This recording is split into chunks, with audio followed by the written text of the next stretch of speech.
दूसरे को किस करने लगते हैं। उन्हें ये भी नहीं पता चलता कि ऊपर बैल्कनी से विलियम और राफाएला ये सब देख रहे हैं। दरअसल वो कभी नहीं चाहते कि निक और नोआ करीब आएं, लेकिन निक और नोआ तो जैसे महीनों की दूरी को एक पल में मिटा देना चाहते हैं, इसलिए दोनों बाहर ही शुरू हो जाते हैं और अपनी तड़प को शांत कराने लगते हैं। इसके बाद निक उसे बर्थडे गिफ्ट पर एक खूबसूरत नेकलेस देता है और उसे अपने हाथों से पहनाता है। नोआ की आंखों में उस पल एक अलग ही चमक होती है और उसे ये गिफ्ट बहुत पसंद आती है। फिर अगले कुछ दिनों तक दोनों एक दूसरे के साथ समय बिताते हैं। वो बहुत सारी अलग अलग जगहों पर घूमने जाते हैं और बहुत मस्ती करते हैं। फिर कहानी आगे बढ़ती है, जहाँ नोआ के हाई स्कूल खत्म होने की खुशी पर उसके दोस्त एक पार्टी रखते हैं। वहाँ सभी स्टूडेंट्स मस्ती में डांस करने लगते हैं, क्योंकि हाई स्कूल के बाद वो कॉलेज में जाने वाले थे। वहीं निक का दोस्त लायन उसके पास आता है और मजाक में कहता है, हम इनसे बस 5 साल सीनियर हैं। अब ये कॉलेज में जाएंगी तो उड़ना शुरू कर देंगी और नए लड़कों के साथ मजे करेंगे। हम जैसे लोग तो काम में बिजी हो जाएंगे और ये अपने एज ग्रुप के लड़कों के साथ रंग जमाएंगी। मेरी गर्लफ्रेंड जेना भी मेडिकल कॉलेज में जाने वाली है और मैं यहाँ अपने गैराज में पड़ा रह जाऊंगा। तुम भी तो इंटर्नशिप करने फिर से बाहर चले जाओगे और नोआ यहाँ कॉलेज में रहेगी। ये लॉन्ग डिस्टेंस रिलेशनशिप बहुत सेंसिटिव होता है। ये सुनकर निक जवाब देता है कि तू टेंशन मत ले, ऐसा कुछ नहीं होगा, हम इनसे कभी दूर नहीं होंगे। फिर अगले दिन स्कूल के कॉन्वोकेशन के बाद नोआ अपने मॉम डैड और निक के साथ स्कूल से लौट रही होती है। रास्ते में वो देखती है कि बहुत सारे पेरेंट्स अपने बच्चों को नई नई कार्स गिफ्ट कर रहे हैं। नोआ हैरान होकर कहती है, ये लोग अपने बच्चों को इतनी महंगी गिफ्ट देकर बिगाड़ रहे हैं। लेकिन तभी उसे पता चलता है कि निक और उसके मॉम डैड ने भी उसके लिए एक शानदार कार खरीदी है। कार देखकर वो बहुत ज्यादा एक्साइटेड हो जाती है। फिर लेने से मना भी करने लगती है, लेकिन निक के कहने पर ये गिफ्ट एक्सेप्ट कर लेती है। इसके बाद निक उसे ड्राइव पर ले जाता है, जहाँ नोआ इस नए गिफ्ट की खुशी में बहुत तेज कार चलाती है। फिर निक उसे अपना नया घर दिखाने ले जाता है और कहता है, ये घर दादाजी ने मुझे गिफ्ट किया है, अब से ये घर हम दोनों का है और तुम्हें ये जानकर बहुत खुशी होगी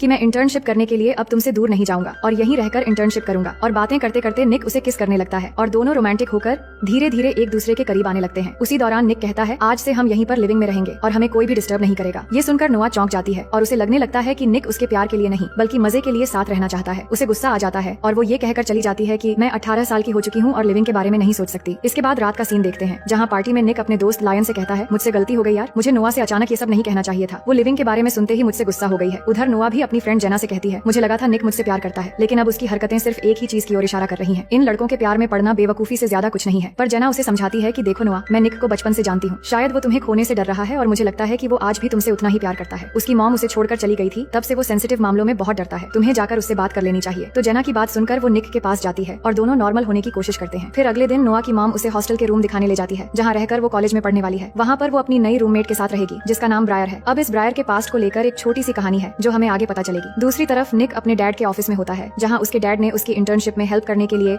एक नई लड़की को हायर किया है, जिसका नाम सोफिया है। सोफिया आकर निक को अपना इंट्रोडक्शन देती है और कहती है, मुझे तुम्हारे बारे में सब पता है, तुम दिखते बहुत मासूम टाइप के हो, लेकिन तुम्हारी नजरें लड़कियों को तुरंत स्कैन कर लेती हैं, तो जब मैं जाऊँ तो मेरे बम को मत घूरना। ये कहकर वो चली जाती है।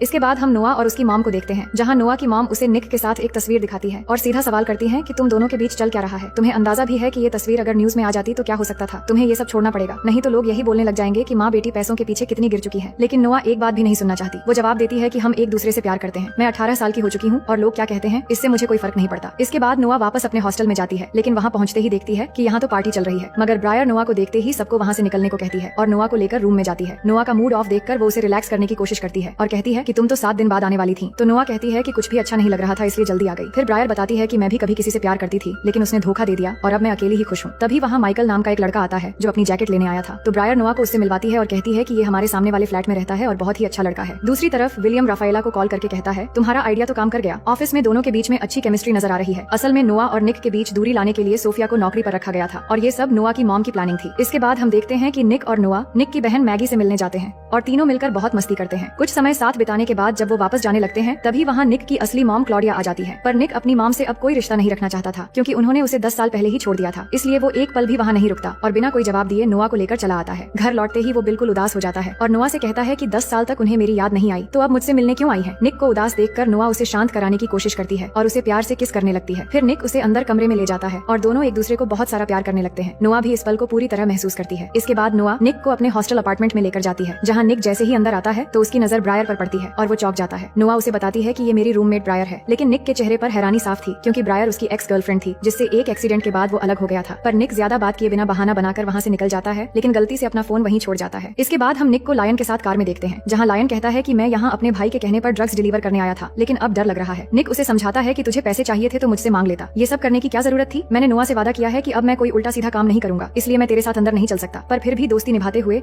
लायन के जाने के बाद वो भी अंदर चला जाता है। वहाँ उनका सामना रॉनी के भाई लूका से होता है, लेकिन तभी हम देखते हैं कि नोआ निक के फोन की मदद से उसी जगह पहुंच जाती है। लूका नोआ को देखकर गुस्से से भर जाता है और कहता है कि तेरी और तेरे बाप की वजह से मेरे भाई रॉनी को जेल जाना पड़ा था। तेरा बाप तो बेरहमी से मारा गया और बदकिस्मती से तू बच गई। ये सुनकर नोआ भी जवाब देने लगती है, जिससे इनके बीच लड़ाई शुरू हो जाती है। लूका के लोग तीनों को मारने की कोशिश करते हैं और बदले में वो भी लड़ाई करते हैं, लेकिन तभी पुलिस पहुंच जाती है और सबको अरेस्ट कर लेती है। इसी दौरान सोफिया केस को हैंडल करके निक और नोआ को छुड़ा लेती है। निक उसे कहता है कि प्लीज ये सब डैड को मत बताना। इसके बाद का सीन थोड़ा सुकून भरा होता है, जहाँ निक नोआ को एक प्यारी सी बिल्ली गिफ्ट करता है। फिर वो दोनों नोआ के अपार्टमेंट में आते हैं और वहाँ नोआ निक के करीब आने की कोशिश करती है। पहले निक मना करता है, लेकिन नोआ कहती है कि ब्रायर अभी बाहर गई है और हमें डिस्टर्ब करने वाला यहाँ कोई नहीं है। ये सुन के निक मान जाता है और दोनों बहुत क्लोज आ जाते हैं और एक दूसरे को प्यार करने लगते हैं। ये सब बस खत्म होने ही वाला था कि ब्रायर वहाँ आ जाती है, जिसे देखकर वो दोनों अनकंफर्टेबल हो जाते हैं और फिर निक को वहाँ से जाना पड़ता है। फिर अगली सुबह निक की मॉम क्लॉडिया नोआ से मिलने हॉस्टल में आती है। नोआ उनसे पूछती है कि वो यहाँ क्या लेने आई हैं, तो क्लॉडिया कहती हैं कि उन्हें निक के बारे में कुछ जरूरी बात करनी है, लेकिन नोआ उनसे कोई भी बात नहीं करना चाहती और उन्हें जाने को कहती है। क्लॉडिया कहती है कि निक को मदद की जरूरत है और अगर तुम सच जानना चाहती हो तो एक बार मुझे कॉल कर लेना। ये कहकर वो चली जाती है। फिर अगले दिन नोआ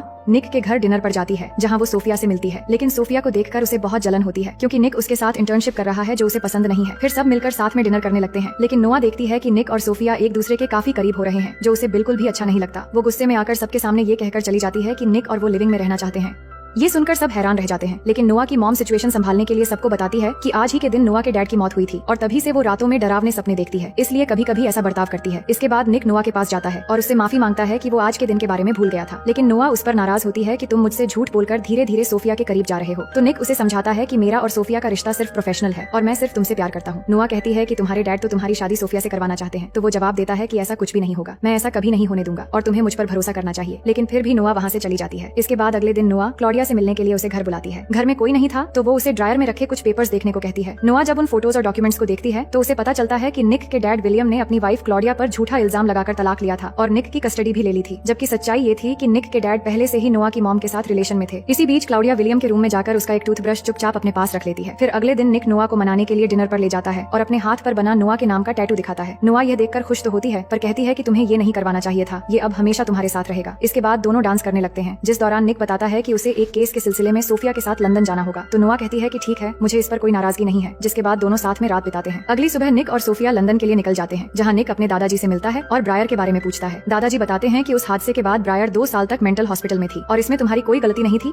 इसलिए टेंशन लेने की जरूरत नहीं है। तभी सोफिया आती है और बताती है कि उन्होंने केस जीत लिया है। ये सुनकर निक खुशी से सोफिया को गले लगाकर एक किस कर लेता है, लेकिन तभी हम देखते हैं कि कोई आदमी इस मोमेंट पर उनके फोटोज ले रहा था। इसके बाद निक घर पहुंचता है और नोआ को बुलाने लगता है, लेकिन वो घर में नहीं थी। दूसरी ओर हम देखते हैं कि नोआ ब्रायर और माइकल के साथ हॉस्टल अपार्टमेंट में पार्टी कर रही होती है, लेकिन कुछ देर में ब्रायर थक जाती है और सोने के लिए चली जाती है, जिसके बाद माइकल भी थोड़ी देर बात करके जाने वाला होता है और इस बीच वो नोआ के करीब आने की कोशिश करता है, पर वो उसे मना कर देती है। लेकिन तभी निक वहाँ आ जाता है और नोआ और माइकल को साथ देखकर गुस्सा हो जाता है। उसे लगता है कि नोआ ने उसके साथ धोखा किया है, इसलिए वो गलतफहमी में उल्टा सीधा बोलने लगता है। नोआ कहती है कि तुम जो सोच रहे हो ऐसा कुछ भी नहीं है, लेकिन दिन ब दिन हमारे बीच गलतफहमियां बढ़ रही हैं, इसलिए हमें शायद कुछ दिनों का ब्रेक ले लेना चाहिए। ये सुनकर निक भी मान जाता है और नाराज होकर वहाँ से चला जाता है। इसके बाद निक अपने काम में बिजी हो जाता है, पर सोफिया को देखते हैं जो निक को मन ही मन पसंद करने लगी थी और इस दौरान माइकल को मौका मिल जाता है नोआ को इम्प्रेस करने का। फिर एक दिन निक अपने दोस्त लायन के गैराज में जाता है, जहाँ लायन उसे बताता है कि रॉनी जेल से छूट गया है और 2 दिन बाद एक रेस में हिस्सा ले रहा है। फिर वो दोनों फैसला करते हैं कि यही मौका है रॉनी से बदला लेने का, क्योंकि रॉनी ने जब नोआ को किडनैप किया था तो पुलिस ने उसे पकड़कर जेल में डाल दिया था। इसके बाद उनके बीच एक भी कार रेस नहीं हुई थी और अब मौका है रॉनी से फिर से बदला लेने का। वो प्लान बनाते हैं कि वो जेना और नोआ को कुछ भी पता लगने नहीं देंगे, क्योंकि उसी रात निक के डैड ने एक सक्सेस पार्टी रखी है, तो वो रेस जीतकर जल्दी से पार्टी में आकर शामिल हो जाएंगे। इसके बाद वो दिन आ जाता है तो निक और लायन रेसिंग होने वाली जगह पर पहुंच जाते हैं, जहां रॉनी और कुछ लड़के भी इस रेस में हिस्सा लेने वाले हैं। लेकिन तभी वहां पर नोआ भी जेना के साथ पहुंच जाती है और निक को पता चलता है कि रेस में वो भी हिस्सा लेने वाली है। इसके बाद एक लड़की आकर रेसिंग का रूल समझाती है कि रेसिंग के बीच अगर पुलिस आ जाए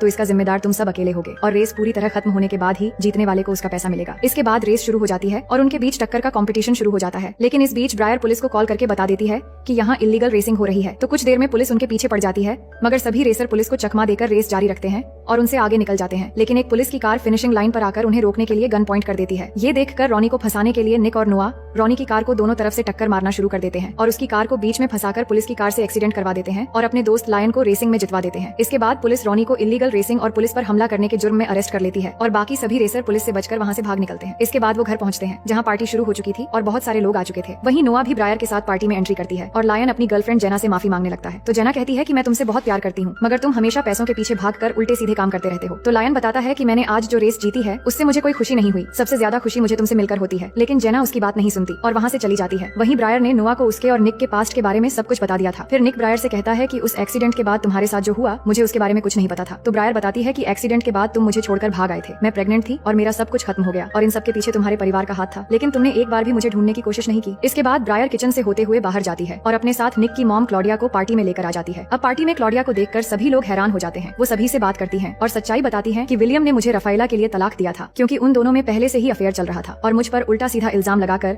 निक को मुझसे दूर कर दिया गया। अब इन सब बातों से पार्टी का माहौल खराब न हो इसलिए वो सब गार्डन में जाकर बात करने लगते हैं। वहाँ विलियम कहता है कि इस परिवार के सारे रास्ते तुम्हारे लिए बंद हो चुके हैं, अब तुम्हें क्या चाहिए। तो वो एक डीएनए रिपोर्ट दिखाकर बताती है कि मेरी बेटी मैगी भी विलियम की ही बेटी है जो तलाक के बाद पैदा हुई थी, इसलिए तुम्हारी प्रॉपर्टी से उसे भी उसका हक मिलना चाहिए। ये सुनकर विलियम पूछता है कि तुम्हें मेरा डीएनए कैसे मिला। वो बताती है मैंने तुम्हारे टूथब्रश से तुम्हारा डीएनए लिया और अब तुम प्रॉपर्टी देने से इनकार करोगे तो मैं तुम्हारे खिलाफ केस कर दूंगी। निक पूछता है कि तुम घर में कैसे गई। तो नोआ बताती है कि मैं इनको लेकर गई थी। ये सुनकर निक उस पर बहुत गुस्सा होता है और कहता है कि तुम्हारी वजह से हमारा पूरा परिवार बर्बाद हो गया है। लेकिन नोआ उसे समझाने की कोशिश करती है कि मुझे लगा कि तुम्हारी मॉम वापस सब कुछ ठीक करना चाहती है, पर निक उसकी एक बात भी नहीं सुनता और गुस्से में जाने लगता है। तो नोआ भी उसे समझाने के लिए पीछे पीछे अंदर जाती है, लेकिन निक अंदर जाकर सोफिया को किस करने लगता है जो देखकर नोआ बहुत ज्यादा दुखी हो जाती है और उसका दिल टूट जाता है।